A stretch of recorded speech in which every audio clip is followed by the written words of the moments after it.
अंधेरी police station में प्रधानमंत्री मुद्रा योजना का लोन दिया जाने के लिए चीटिंग का केस रजिस्टर था साइबर का एक्ट के तहत।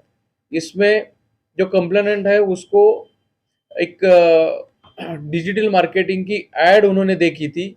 उस एड पे एक संपर्क क्रमांक दिया गया था, उस पे कॉल करने के बाद उनको अलग अलग चार्जेस के नाम पे उनसे पैसे लेके उनको चीट किया गया था।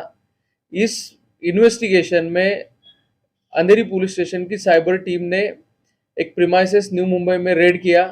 उस रेड में 10 लोगों को पकड़ा गया। उनके पास से डेबिट कार्ड्स, 38 सेलफोन्स, कुछ सोना, 10 लाख रुपए की कैश, एक एक्सयूवी है और टोटल 58 लाख का मुद्देमाल जो है वो बरामद किया गया है।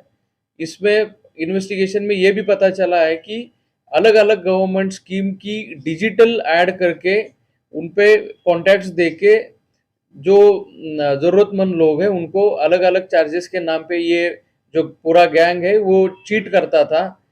और भी फर्दर इन्वेस्टिगेशन में ये चला है कि पता चला है कि इन्होंने अब तक गवर्नमेंट नेशनलाइज्ड बैंक्स और प्राइवेट बैंक्स के 17 बैंक अकाउंट्स यूज किए गए हैं, जो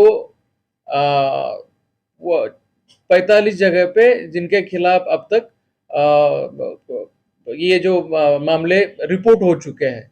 यानी कि आगे की इन्वेस्टिगेशन में इनके खिलाफ 45 जगह पे ऑफेंसेस दाखिल हो सकते हैं। सर, ये तीनों जो आरोप, ये जो 3 लोग गिरफ्तार किए हैं, यही लोग इसमें इन्वॉल्व हैं या इनके पीछे और भी कुछ लोग? क्योंकि अब आप कह रहे हैं डिजिटली कर रहे हैं तो बहुत ज्यादा मैन पावर की रिक्वायरमेंट नहीं होगी शायद, लेकिन इनका बैकग्राउंड क्या है? और इन्होंने जैसे कि जो पीएम द्वारा जारी किया गया मुद्रा लोन या बाकी जो भी लोन्स है, ऐसी चीजों को ही इस्तेमाल क्यों किया? क्योंकि लोन देने के तो बहुत सारे लोग, प्राइवेट लोन, होम लोन, ऐसे बहुत सारे लोन के नाम पे ठगी सुनी है पहले। ये जो था इनकी मोडस इस प्रकार की थी। एक तो डिजिटल मार्केटिंग का यूज करते थे। जनरली सोशल मीडिया पे बहुत से लोग एक्टिव होते हैं। ये ऐड देखने के बाद लोग उस पे जो नंबर दिया गया है उस पे कांटेक्ट करते थे। और ये जो नंबर दिया जाता था उसके जो सिम कार्ड्स होते थे, ये भी इन्वेस्टिगेशन में पता चला है कि जो रोड साइड लोग हैं उनके नाम पे इशू करके लिए गए हैं। इसमें जो मेन एक्यूज है उसका मोडस यही था कि वो न्यू मुंबई एरिया में खाना बांटता था मुफ्त में। फिर ये खाना बांटने के बहाने से गरीब लोगों से उसके कॉन्टेक्ट्स हो जाते थे। फिर उनको बोला जाता था कि आपको काम देता हूँ। काम देने के बहाने इनके आधार कार्ड, बाकी जो आइडेंटिटी रिलेटेड डॉक्यूमेंट्स है वो लिए जाते थे। उसका इस्तेमाल करके सिम कार्ड्स इशू करवाना, बैंक में फर्जी अकाउंट्स ओपन करना और इस फर्जी ओपन किए गए अकाउंट्स और सिम कार्ड का यूज लोगों को चीट करने के लिए गिरोह करता था। मेन जो अक्यूज है उसका एजुकेशनल बैकग्राउंड बीए है। उसने कहीं पे ट्रेनिंग ली है, ये किस तरह से ये कॉल सेंटर चलाया जा सकता है इसकी। बाकी 9 अक्यूज है वो 10वीं और 12वीं पास है।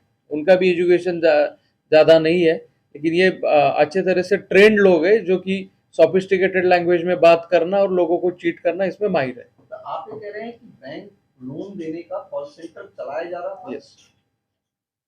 इस लाइन पर, इस वर्ड में, इस लाइन पर थोड़ा सा एक्सप्लेन कीजिए। कितने लोग ये इस तरह से फर्जी बैंक लोन देने का कॉल सेंटर चल रहा था जिसका वैकेंट? इस रेड में हमें जो टोटल 38 सेलफोन्स मिले और जो 10 लोग थे इनके पास नोटबुक्स मिले। हर एक को एक कॉन्टैक्ट नंबर बांटा जाता था। उसने उस पर कॉल करना था, उस कॉन्टैक्ट को बातों में उलझाना होता था। फिर उसका उसको उलझाए रखने के बाद अलग अलग लेवल पे चार्जेस रेज करके, जैसे कि डॉक्यूमेंट्स है, स्टैम्प खरीदने हैं, आपका वेरिफिकेशन करना है, ये सब बहाने करके उनसे ये लोग चार्जेस निकलवाते थे और उनको चीट करते थे। बाद में पैसे निकालने के बाद उनसे कॉन्ट्रैक्ट पूरा तोड़ दिया जाता था और जितने भी पैसे मिले हैं उसमें से 50% पैसे जो कॉल सेंटर चला रहा था उसको मिलते थे, 50% पैसे जो जो कॉलर था उसको मिलते थे। ये कितने लोगों को अभी तक उन्होंने चीट किया है, किसी को फंड दिया है और आप तक के पास की शिकायत कैसी? अब तक तो हमें जो 17 अकाउंट्स उन्होंने यूज किए वो 45 एप्लीकेशंस में रिफ्लेक्ट हो चुके हैं। और हम और भी ढूंढ रहे हैं कि कहाँ कहाँ पे मामले इनके खिलाफ दर्ज है। लेकिन ये सब की शुरुआत हमारे पास एक जब लेडी आई थी, उनकी भी चीटिंग इसी तरह से हुई थी, तो यही से इस मामले की शुरुआत हुई है हमारे पास। सर जैसे आपने अभी गोल्ड भी उसमें से रिकवर किया है उनके ऑफिस से, तो गोल्ड को भी वो लोग एट स्टेक रखवाते थे लोगों से या ये किसी और तरीके से? नहीं, जो पैसे अकाउंट में डिपॉजिट होते थे वो अलग अलग जगह के एटीएम से कैश विड्रॉल होता था, उसका यूज करके वो गोल्ड खरीदा गया है। सर अब तक इन्होंने कुछ बताया कितने लोगों के साथ ऐसा किया है या कब से ये पूरा रैकेट चल रहा है? ये भी संख्या के बारे में तो एग्जैक्ट कहा नहीं जा सकता, लेकिन उनके जो नोटबुक से पूरे भरे पड़े हैं, एक 500-600 लोगों के तो आराम से चीटिंग हुआ होगा उसमें। तो ये किस टाइप 17 के लोन अकाउंट्स दिलाते थे, जैसे आपने इस नोट में बताया, उसके नाम के साथ बताइए किस तरह के लोन दिलाते थे, जैसे मुद्रास्फीति को भी, वो चीज बहुत इम्पोर्टेंट है, ऑन रिकॉर्ड किस तरह के लोन, किस तरह ये सेंट्रल गवर्नमेंट जो भी देता है, मुद्रा लोन है, बाकी छोटे छोटे स्कीम्स के तहत जो भी मदद दी जाती है, वो मदद आपको दिलाएंगे, ये करके लोगों से डायलॉग इनिशिएट होता है और फिर आगे चीटिंग करते थे। ये 17 अकाउंट्स जो है टोटल फ्रीज किए गए हैं, उनमें टोटल कितना अमाउंट होगा मिला करके? अमाउंट में अलग, ओके, लेकिन उसमें अमाउंट तो है, अमाउंट वो बता देंगे हम आपको टोटल करके। और total 10 accused have been arrested. All are basically from Karnataka, currently staying in Ulve area, Navi Mumbai.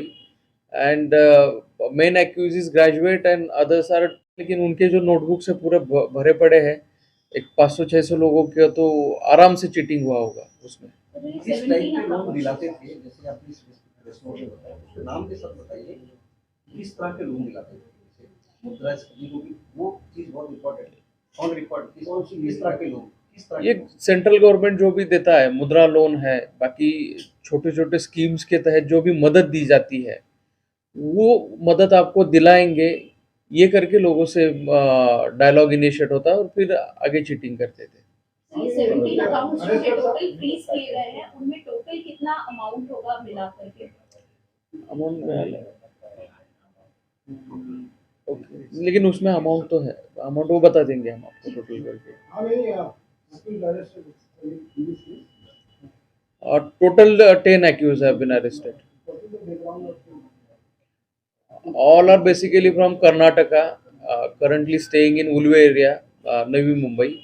And main accused is graduate and others are 12th and 10th pass. New Mumbai. Yes.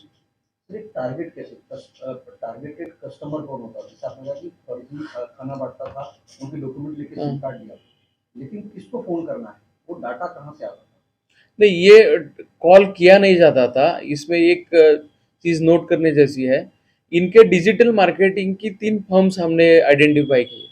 वो firms अलग अलग जगह से social media पे मुद्रा loan और बाकी government scheme की एड्स लॉन्च करती थी।